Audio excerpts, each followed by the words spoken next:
ह्यो रे का विषय. कोल्हापुरात फिरताना मला सगळीकडे हे सरड्याची चित्र दिसू लागली होती. मुन्ना साहेबांचं कृषी प्रदर्शन आहे म्हणल्यावर काहीतरी वेगळा विषय असणारच, म्हणून म्हणलं ह्यावेळी नक्की जाऊन बघायचंच. दरवर्षी मुन्ना साहेब काय नाही काय ते नवीन आणतातच.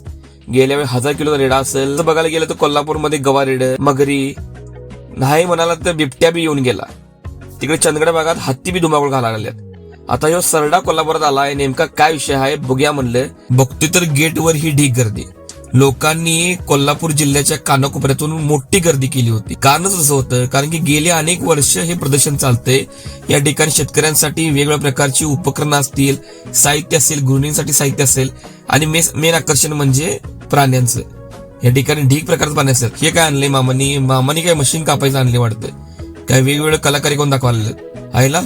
या मावशीन तर सगळ्या भाज्याच घरात आणल्यात की शेतातनं काय नर्सरीतनं या सगळ्या भाज्या त्यांनी घेऊन विकायला आल्यात.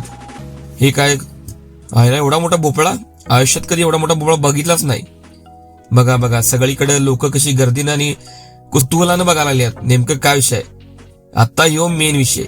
हे बघा ह्यो किती मोठा रेडा आहे बघा. यासाठीच कोल्हापुरातले लोक कधी इथे येतात आणि दरवेळेला बघतात. हा यो बघा यो मेन विषय. काय 4 फुटात सरडा, आयला एवढी गर्दी, यातनं दिसाय तरी कसा. थांबा हा चला तर आज जाऊन बघूया. आईला एवढा मोठा सरडा, बाबा आमच्या इकडे तिच्या आईला बारकं सरड त्या कोंपणावरनं शेतीवरनं पळत्याला बघितल्यात. एवढा मोठा सरडा पहिलाच बघावली की बाबा केवढा मोठा यो. हे खरंच काहीतरी विषय वेगळा आहे बाबा यो. मुन्ना साहेबांनी खरोखर ते बोर्ड बघितले का नाही तेव्हा वाटलेलं काय विषय वेगळा असणार आहे. आणि खरंच या विषय काहीतरी वेगळा बाबा. एक नंबर काम केलं बा साहेब. आईला ही काय ही मस्त गोलू.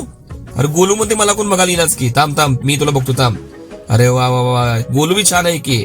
सगळ्यांना न्याय द्यायचा. सरडा आहेच हो, सरडा काय फेमस झालायच. पण ही बघा की खोंड जनावर बिनावर कसली जबरदस्त आहे. सगळ्यांनाच बघायचं. एक नंबर कृषी प्रदर्शन. सगळ्यांनी आवर्जून याला भेट दिली आणि पुढच्या वेळच्या प्रदर्शनाची उत्सुकता असणारच आहे. चला मंडळी आता निरोप घेऊया, भेटूया पुढच्या वर्षी. राम राम.